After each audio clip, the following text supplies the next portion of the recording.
Hello forever. Aloha and welcome to Hawaii. Are you having a great time? Isn't it wonderful to see all these wonderful distributors who have worked so hard for this last year to earn the trip here, to receive these great bonus checks. The chairman's checks are wonderful. You want to see more of them? Okay, well, don't go to sleep. Don't leave the building because we got more checks today, and make sure you're back here tomorrow because they keep getting bigger and bigger and bigger. You know, I think we all have to be so thankful to God for all of the many blessings that we have and the opportunities in forever. And this trip, this week, we ought to be thankful for the sun and the warmth that we get from it. And we need to be thankful for the full moon. Did you notice this week we have a complete big full moon? Wow, is that exciting? And sure fun to be out on the beach playing in a full moon, isn't it? And then, of course, we're so fortunate to have the beautiful rains because they bring forth beautiful flowers and wonderful fruits, and the trees look so gorgeous, and everybody loves coconut trees, right? Okay, well, we have a lot to be thankful for. You know, I heard so many people say that they took 30 hours to arrive by airplane to attend the rally, and they thought it was a long, long time. You know, we ought to be thankful for those fast airplanes that made it in 30 hours, because I know that Robert Louis Stevenson, when he came to Hawaii, it took him 3 weeks to go from San Francisco to Hawaii on his ship, on the boat that he was on. And when he went to Auckland, New Zealand, or to Sydney, it usually took maybe 3 months for him to get there. And, you know, mail only arrived by the boat. And I have to tell you that when I was in Samoa, the boat only came once a month. And so you can bet we were there to see if somebody still remembered us. Well, most of all, I want to tell you that I'm thankful for you and you and you. You're the greatest people on this earth. And you're here because you are the very best. And I want to recognize some friends of ours who have been helping us in the philanthropic problems around the world and helping do various things that for people who are less fortunate than we. And I'd like to have Rob Smoot and his wife, Michelle, stand up if they would, where you can see them, or somebody send them out here on the stage so you can get a chance to see them. Because Rob talks to me every single day about what's happening throughout the world in tidal waves, in all of the problems that we know about, and that go through the various countries. And he spends his life helping those people. And so I hope you get a chance to meet him. Rob, where are you? Can anybody see him? And from up here, we can only see a big light out there. So we'll get him to come out here on the stand, and his wife, Michelle, later as soon as they can find him. Well, I wanted to tell you a little about the history of forever. Would you like to know more about history of forever? Well, 35 years is a long time. How long can you sit here today and listen? Forever? Well, you know, it's been an incredible journey, and our successes have been fantastic. But with those successes, I have to tell you, there's been a lot of challenges. You know, it hasn't been rosy and every day. It has had its thorns and it has had the challenges. But they wouldn't need us if it wasn't any thorns for us to overcome, right? So that's what I want to talk a little about today. And the company history is not unlikely what happens to each one of you as you are building your forever business. Let me tell you a little about forever. I won't tell you the whole thing. In the beginning, I learned in my life at home with my family on a farm in Idaho that there's not any shortcuts to work. You can't shortcut it. You have to do it right, and you have to spend the time that it takes to do it. My dad taught me hard work, moving sprinkler pipes, working from daylight to dark to get the crops planted, to combine the grains when they were ready in the fall. And I actually was able to get 2 weeks out of school every spring and every fall, 2 weeks, to be able to help with the crops because the family needed to have the crops brought in so they could sell them and have money. My dad taught me very hard work. He always said that a lean purse is easier to cure than endure. And I'm going to tell you what that means a little. It means that if you don't like not having money to be able to buy things, the way to solve that is go work, go do whatever you can do to earn money so that you don't have to be poor. And that goes for every one of us. And I'm sure every one of you can say that when you were growing up, that you had that same challenge, the same problems. Well, I believe in the philosophy of hard work, no shortcuts, and with it, I've had an opportunity to have some successes. That, you know, the traditional businessman working in a corporate world. So I went to college, and afterwards I worked in an accounting firm with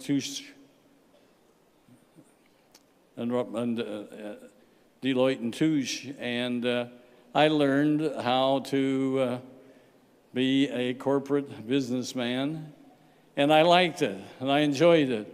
I liked doing taxes because I knew I was gonna, if I was successful, I was gonna have to do a lot of tax paying, and I loved to do that. I loved to see how other people did their businesses, and so for 2 years I worked with them. Then I went to real estate business because I loved real estate.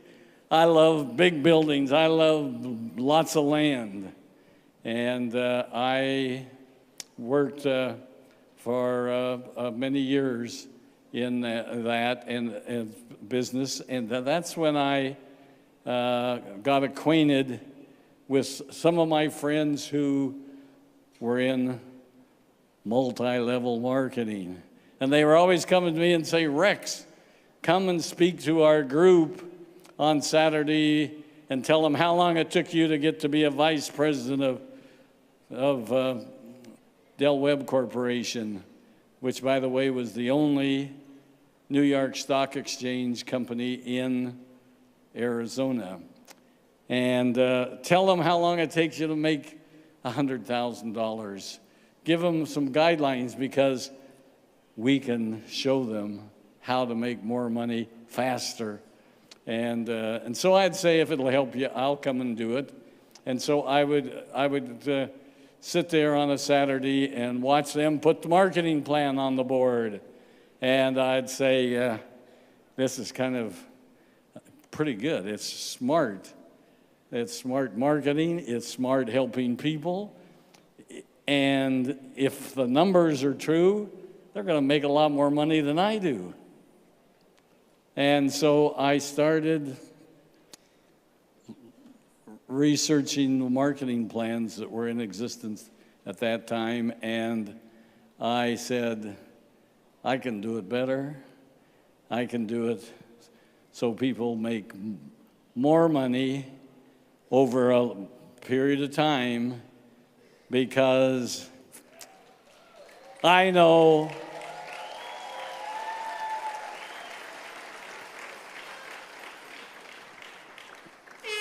and I wanted a marketing plan for what was going to last forever. And that's what we have. You know, I did what most people go out and find a product and say, I want to sell that, and they start trying to sell it, and they have a rough time, and they don't make enough money to pay the expenses. Well, I started with the marketing plan, and before I knew what kind of products I wanted to sell. And when I got the marketing plan, what I thought then was perfect, I started looking for products.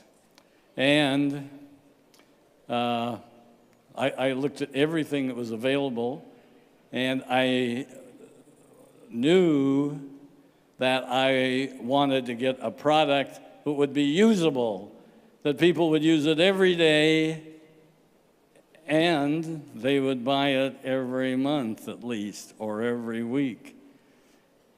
And I knew that there was no shortcuts to success. I found that out fast. And I had learned that in all my prior jobs.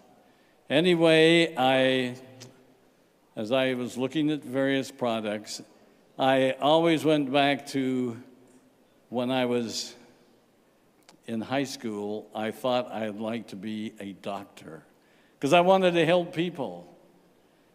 And so when I went to college, I thought maybe that would be a good vocation for me to be a doctor. But when I talked to those guys that were graduating, and they told me, well, you got another 12 years of college, I said, wow, I don't think that will work.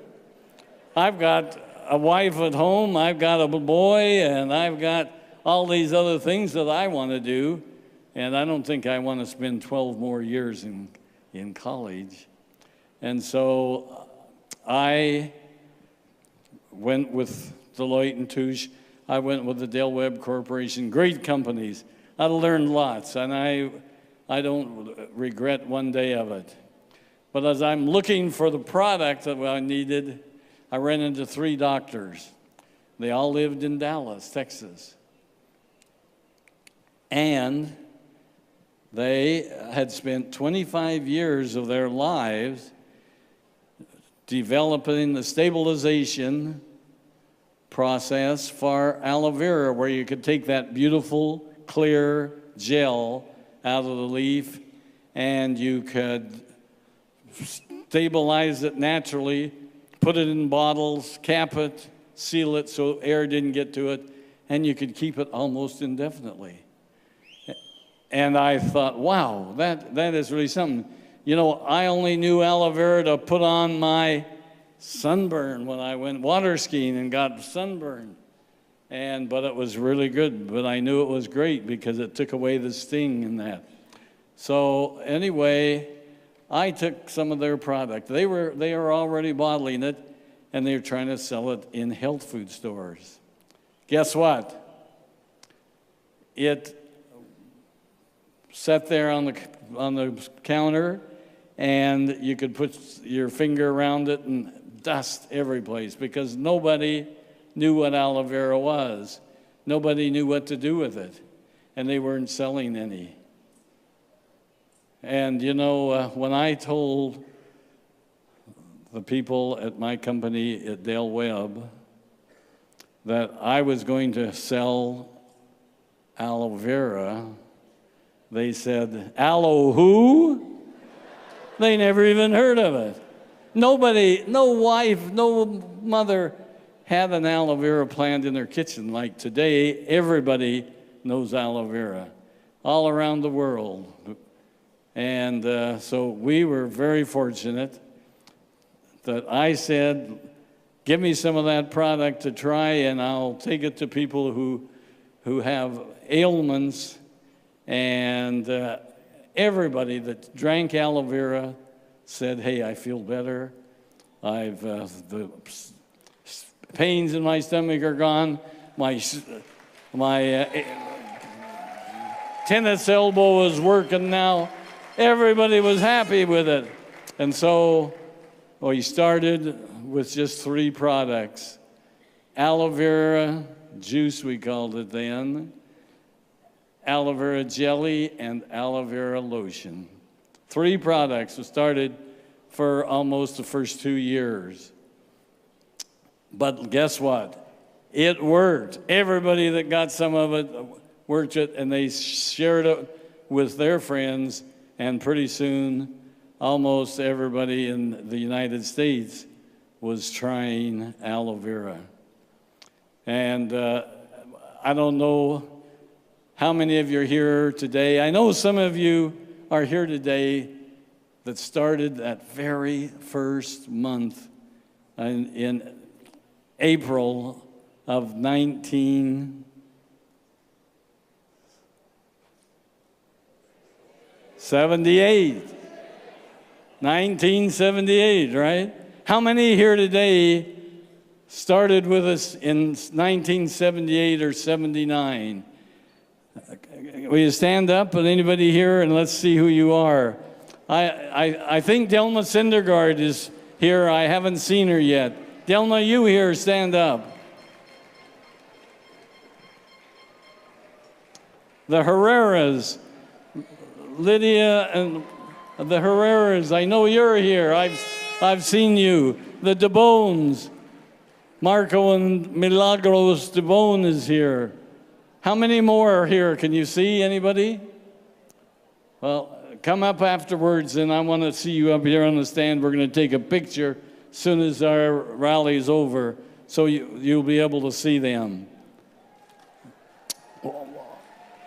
Well, in the early years, we leased an office in Phoenix, Arizona, where I had the real estate company that I was working with, and it had a small office where we put 3 desks, 1 typewriter, and 1 telephone line. That's how we started forever. Is that incredible? We put labels on and stored the products in a garage in the space between my pickup and my car. We purchased aloe vera products from the doctor, and one of the 3 doctors, some of you have read his book, I'm sure, Bill Coates. How many of you, raise your hand if you've read one of Bill Coates' books? He was one of those 3 doctors. He's still alive in Dallas, but they told me this week that he's ailing, he's been sick, and he hasn't been selling very much product. But we purchased products from outside vendors who were raising aloe and trying to make products.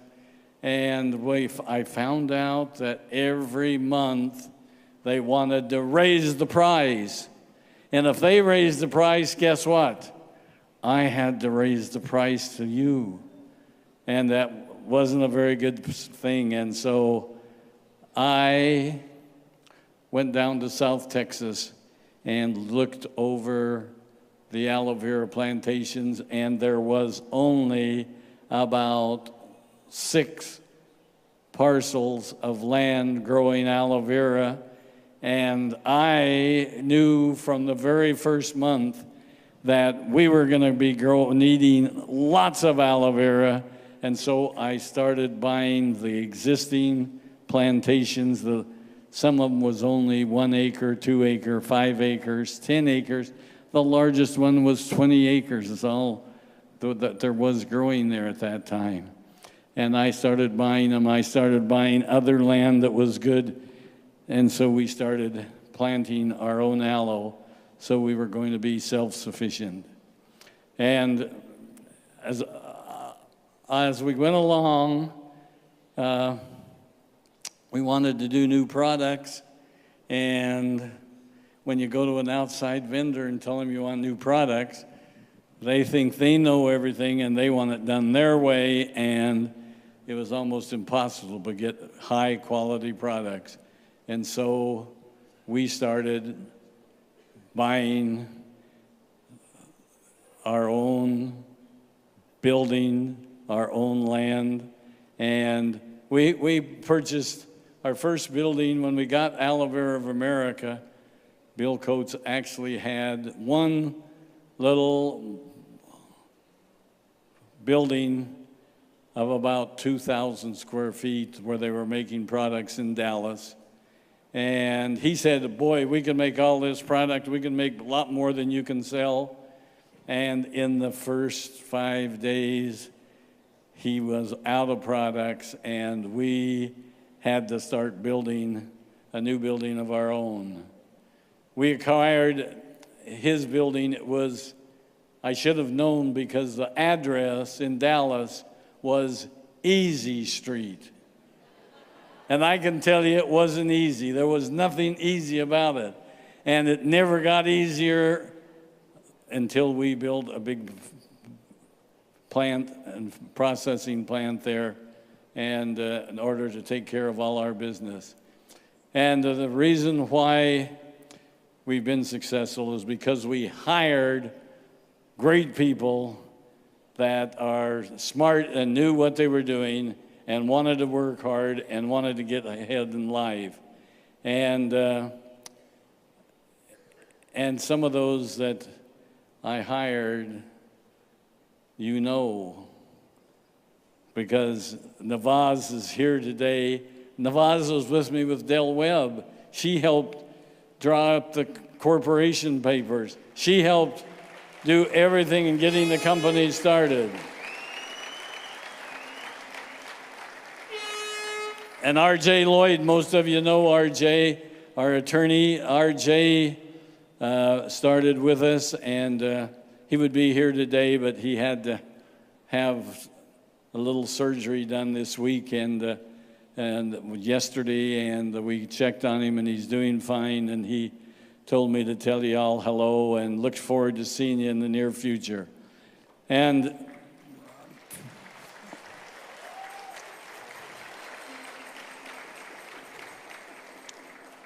you know who else was with us when we started? Greg. Greg was in high school. Greg came in every day after school. You know where Greg started? Greg started out in the warehouse. He did everything for every job, every direction.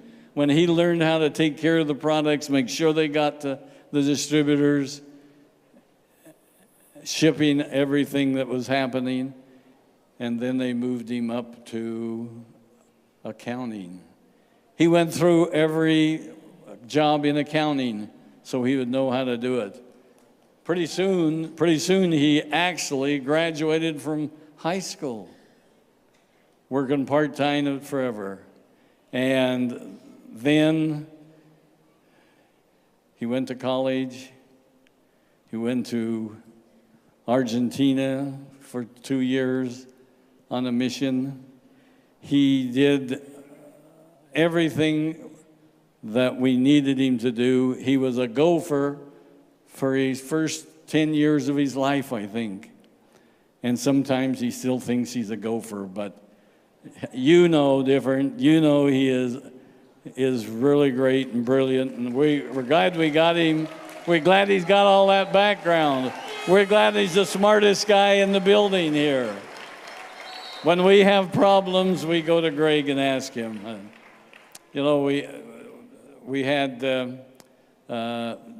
our first receptionist that Navaz interviewed, Judy, our receptionist still today is with us, and she was Girl Friday. She did everything else that Navaz didn't do. And and we have long-term people. We've given her a 30-year pin already, 30 years. Is that great?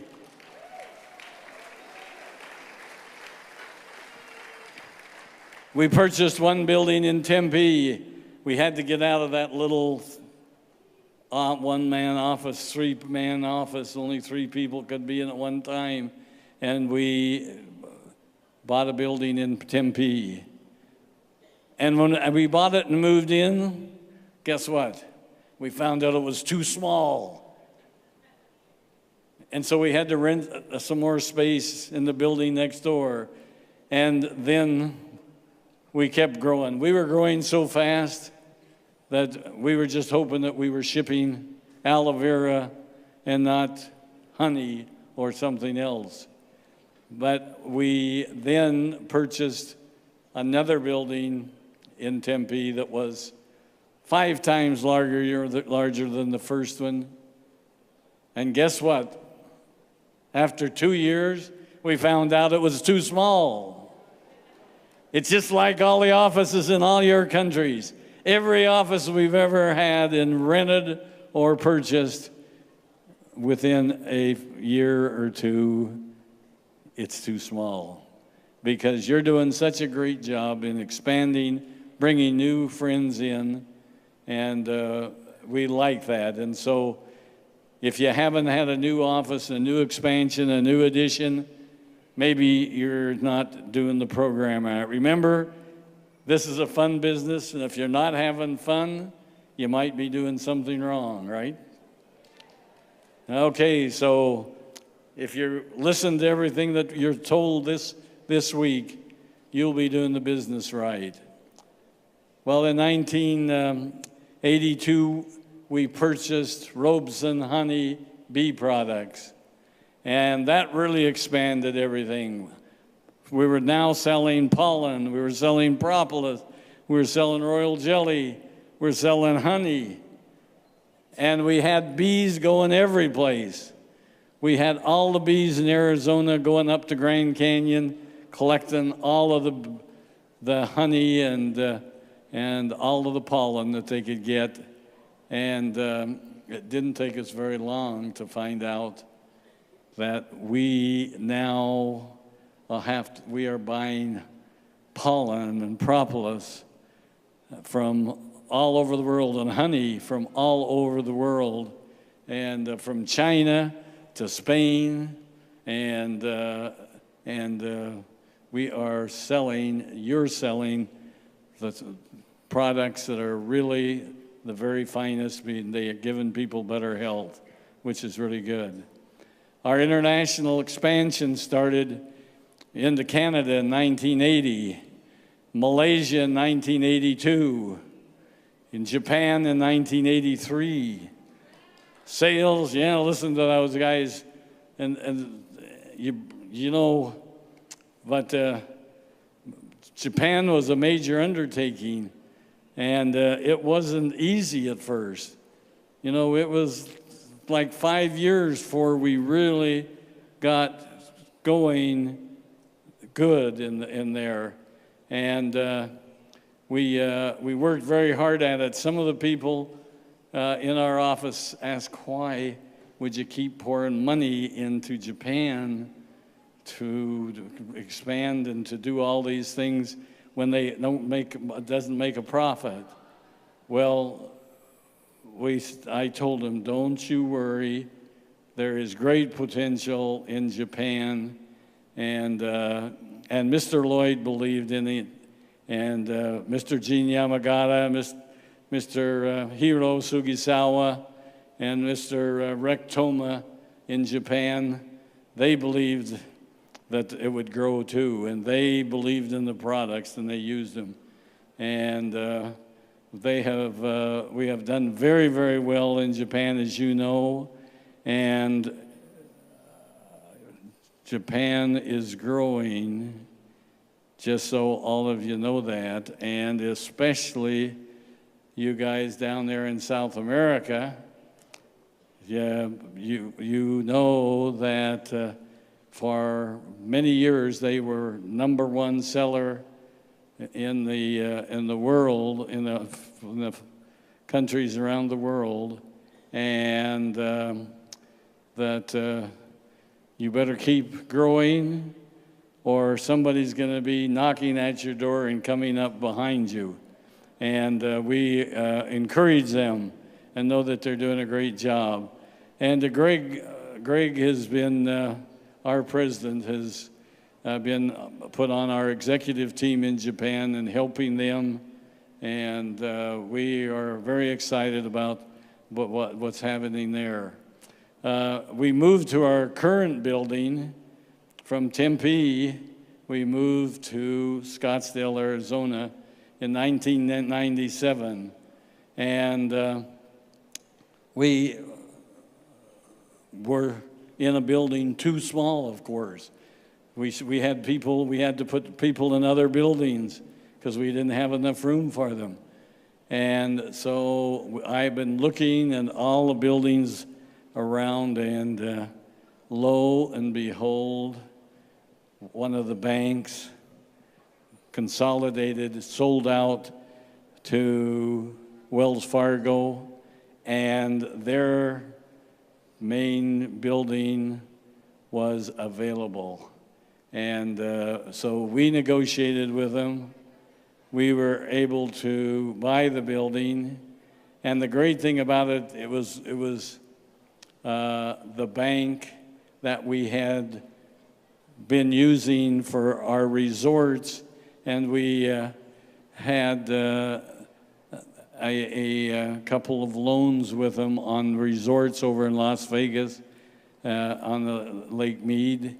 And they called us up one day and said, hey, we've got too many loans out. The government's telling us we've got to get rid of some of the loans, and so we're calling all our loans in, and we're going to call your loans, and you're going to have to pay it off. And we went down and sat down with them and said, hey, we've had loans with you on our resorts now for some almost 10 years. And we've paid every month, every quarter, every year. We've made the payments, never missed a one. And they said, we're sorry, we can't do it. So we kind of stomped out of the bank and said, well, tough luck. We'll go to somebody else. We did. We then went back to them the day after we bought our new building in Scottsdale, Arizona, and we walked into the president of the bank and we said, we're your new landlord. We're here to tell you that you're going to do business our way, and all the desks, all the pencils, everything here is ours.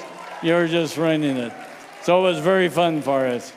It was very fun to be able to do that, and so at that time I said, I don't want any loans. I don't want any more debt, and if we can't pay cash for it, we don't want to buy it.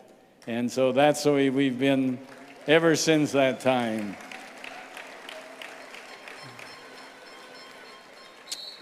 And I also learned another thing. I learned that never burn your bridges.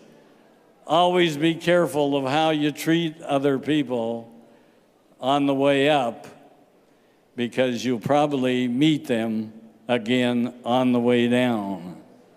And so that was a good one for us. 1998, we're still growing and expanding into all the countries. And our sales topped $1 billion at that time. We continue to build our executives group and our worldwide leadership team that you guys know. And one thing we learned, that successful business is never a one-man operation. And especially in forever, you need to work together as a team. You need to help each other. You need to encourage each other, because sometimes it just gets downright hard to keep going every day with all of the people throwing things at you. Today, we have a new 280,000 square foot facility in Ava, in Dallas, and Aloe Vera of America. When I say Ava, is Aloe Vera of America, who makes our products. And they do more than 8 million gallons of aloe vera annually. 8 million gallons annually. Is that a lot of aloe? Man, you could swim for months in that much aloe, couldn't you? Now remember that we started on Easy Street with only 2,000 square feet of the building. We just last year built a new nutraceutical 80,000 square foot building, and in Phoenix, Arizona, where we do all our tableting, all our pollens, all our propolis and royal jellies and Arctic seas and everything we do there at Nutraceuticals in Phoenix. And we just finished this spring, the first of the year, a new 80,000 square foot, 300,000 square foot building in Amsterdam, Netherlands. And where's the Netherlands group? Yeah, we're going to be over to see them next month. Maybe in about 2 weeks, we're going to have the grand opening in Netherlands for our new beautiful building, and it is fantastic, and it's state-of-the-art. Everything is automatic, like we have in Dallas, where the robots are doing everything, and the people are just watching them to make sure they don't get out of line. Now, we own more than 6,000 acres of aloe vera plantations in the Dominican Republic, many also down in South Texas by McAllen, and we take aloe from them every week and use it for our great products. And we are now, something new for you, we're now doing business in 155 foreign countries. And I hope you realize there's only 195 countries around the world. So but we got a lot to go. But that doesn't mean anything, because just think, in each of your countries, there's so many people. Most people have never heard of Forever. Most people have never had a glass of real aloe. And so we have our job to do and things to do. We got major internet presence. We have 175,000 fans on our Facebook. We have more than 5 million people visit foreverliving.com last year. 5 million people. How about that?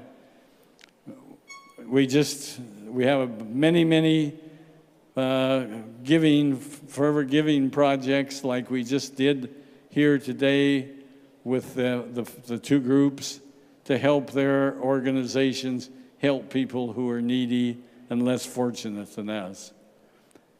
What's next? What are we going to do next?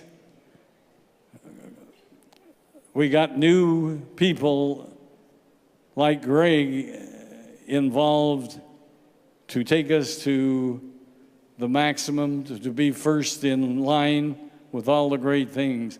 Our Eagle Manager program is building our next generation of distributors leadership, our future 20K distributors. We're going to continue to create the world's greatest products, new products. Do you like our new products? We're going to continue to expand into new countries as the opportunities present them. A lot of those other countries that we're not in, you know, they have some bad eggs there, and they have a lot of wars and rumors of wars are going on, and so we don't want our distributors to be involved in those. But we'll be there soon, and so we're going to continue this year to help you get into all of the people, get the products to all the people in your countries, wherever they might live, even the smaller cities and towns.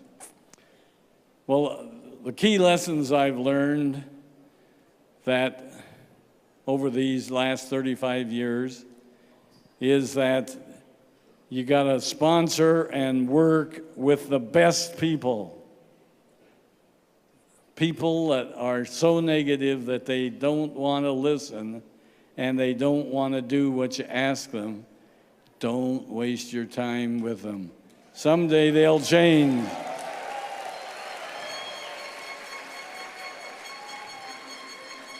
Sponsor and work with the best people. That'll help you get to the top fastest.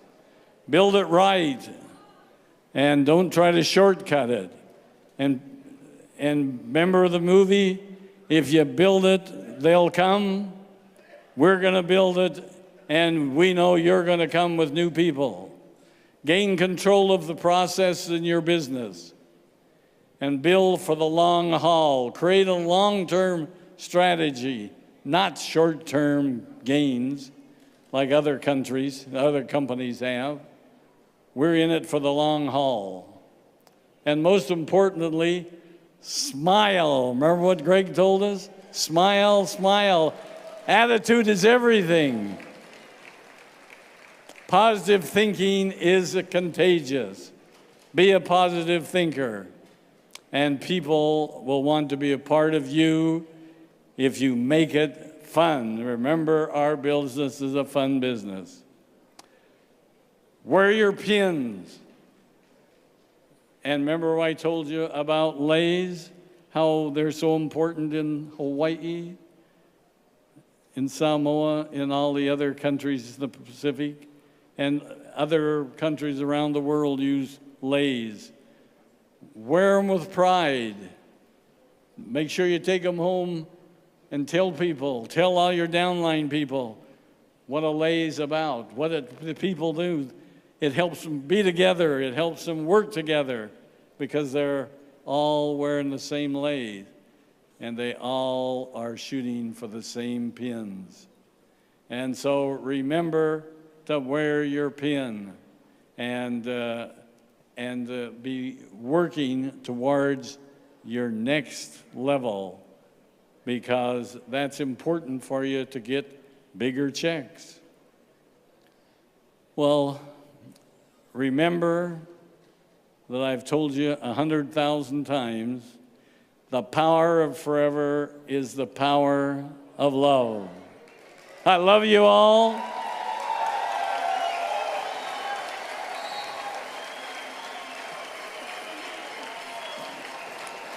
I am Rex.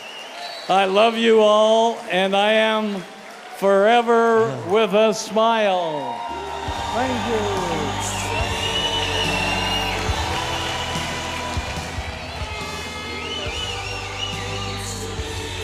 Rex, thank you so much. Please welcome to the stage, Miss Ruth Maughan. Come on, guys, a big round of applause for the lady that's been behind all of that supported Rex through all of those years of challenge and struggle. And guess what, Rex? Look behind us. Remember, it's our birthday, our 35th birthday. Congratulations, Rex, Ruth. And I wonder if you guys want to join us in singing happy birthday to these great people. Can you help me with that? Okay, ready? And you know my voice is terrible, so I apologize up front. But on behalf of all of us, we want to thank you both from the bottom of our hearts for sacrificing so much, enable us to have such an opportunity. 35 years later, we appreciate it. Do we appreciate it? Okay, ready? We have to do the English version. 1, 2, 3. Happy birthday to you. Happy birthday to you. Happy birthday, dear forever. Happy birthday to you.